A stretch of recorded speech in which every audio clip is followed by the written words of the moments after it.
Baby, be in love with your fantasies. I can be a star, make us shine so bright. Welcome to my dungeon, this is ecstasy. Let me play the fantasy. What's good, YouTube? It's your girl, Asia. And it's your boy, BJ. Back in the building. Back in effect. Back like we never left. Y'all, we're back up in the building. As y'all can see, we pulled up for another pull-up session. Today, we're going to be jumping into something that was highly suggested to us from the last video that we did with Thomas Sewell. Yeah, it was. Now, this one is kind of diving a little bit deeper into like slavery and the continent of Africa and kind of like the origin of slavery. Yeah.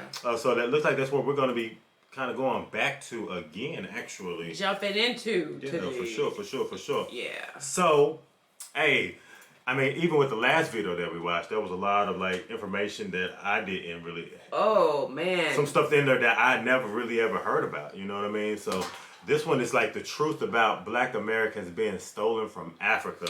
So yeah, continuing down that pathway in regards to just like slavery and just breaking it down and kind of getting down to the roots of it. Yeah.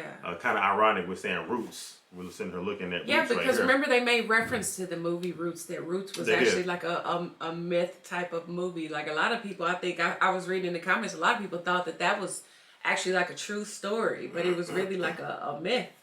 Of a like put into a video form, like a depiction of slavery. Obviously. Another thing, yeah, because the person I think that actually like wrote the movie, produced it, or put it together, or whatever. I think like there was a whole big like lawsuit around like with Roots and everything that went around that. Like I learned that after the fact, but I was just like, wow. Yeah, because this was one of the movies that came out like when I was younger that a lot of people kind of like watched and gravitated towards, you know. Yeah, so it must.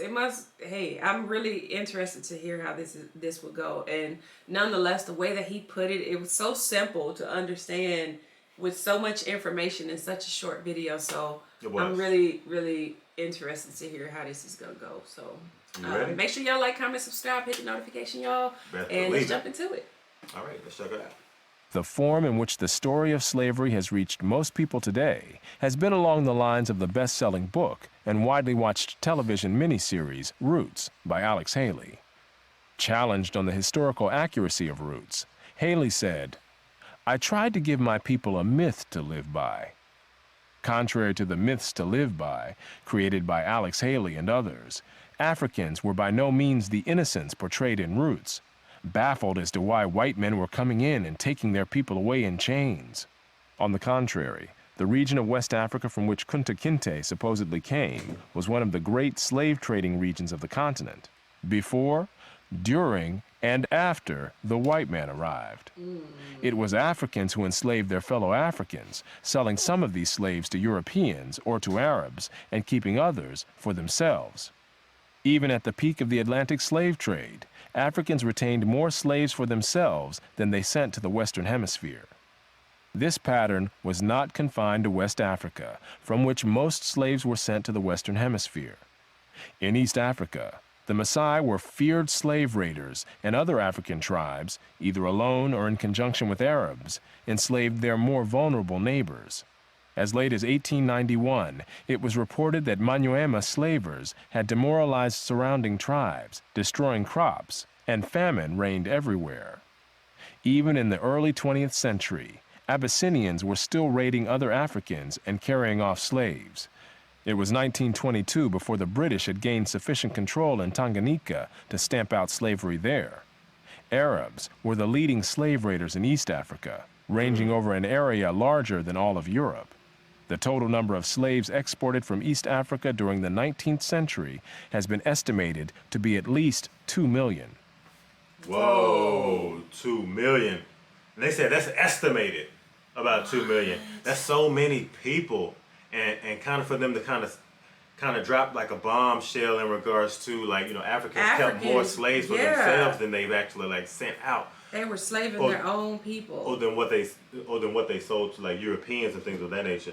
But I did know, just kind of like doing like research and understanding, like going back to like Kemet and things of that nature, like understanding that, you know, people enslaved the wrong people. Right. You know, especially like the lower, more vulnerable people, like they said before. Yeah. They were Man, enslaved. can you imagine like what that was like back then though? Like even just being like like feeling like you're superior in the tribe that you were in, and then being taken over, and then you go from, you know, being the superior to being nobody because then there was a bigger and badder tribe. You know what I mean? Like they came and took over you and everything that you got going on, and then you become a slave.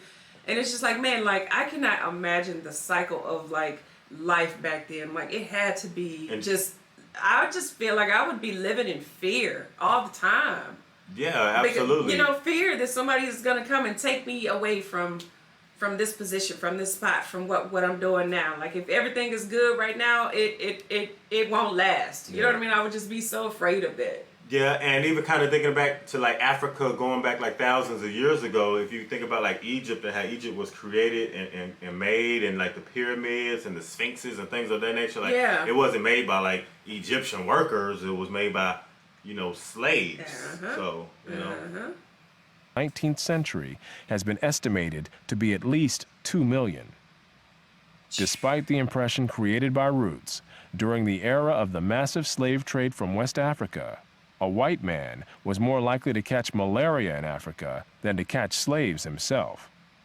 The average life expectancy of a white man in the interior of sub-Saharan Africa at that time was less than 1 year. By and large, men from Europe or the Western Hemisphere came to the coasts of Africa, bought their slaves, and left as soon as possible. Even so, the death rates among the white crews of the ships carrying slaves to the Western Hemisphere were as high as the death rates among the slaves themselves. It was only much later, after quinine and other medical measures enabled Europeans to survive where there were tropical diseases, was it possible for them to invade Africa in force and establish empires there. But by then, the Atlantic slave trade had already been ended. During the era of that trade, Africa was largely ruled by Africans, who established the conditions under which slave sales took place. The crew of a slave ship was in no position to defy African rulers and their armies by going out across the land and capturing people willy-nilly. The stronger African peoples captured and enslaved the weaker peoples. The same pattern found over the centuries in Europe, Asia, the Western Hemisphere, and Polynesia. Right. I can see that. I mean, that's what I was saying. It's typically like the strong survive, the strong will conquer. Right. You know? That's what I was saying. And can you imagine living that type of life, like feeling like you're superior, and then one day you wake up and it's all taken away from you because somebody bigger and badder, bigger tribe, bigger group of people come and take over. Just the army of people just come in and take you over. And then you're the slave. You know what I mean? Yeah. Like, wow, this just really puts a lot of it into perspective. Yeah, when you it just really does. like listen, especially like looking at these pictures and like just listening to like all the information. And stuff. In Nyasaland, the Ngoni and Yall swaggered over and terrorized other tribes. In Uganda, the Baganda made life miserable for their neighbors. And the Nyoro and Hima of Ankole enslaved Toro women and children. The Tutsi dominated the Hutu in Rwanda. The Maasai lorded it over the Kikuyu and Kamba, and the latter, in turn, held the Indorobo in a kind of serfdom. It was precisely the fact that Europeans, except for the Portuguese, seldom participated in the raids that captured and enslaved Africans that enabled most people in Europe and the Americas to remain oblivious to the traumatic experience that this was, with some Africans committing suicide to avoid capture and wives being whipped as they tried to cling to their husbands or children.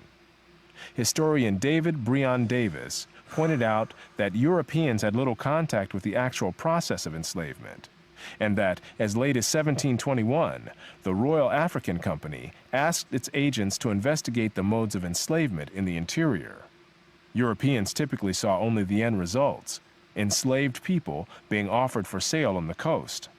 It was much the same story in the Ottoman Empire, where those who bought slaves had no idea what these slaves had been through before. Wow.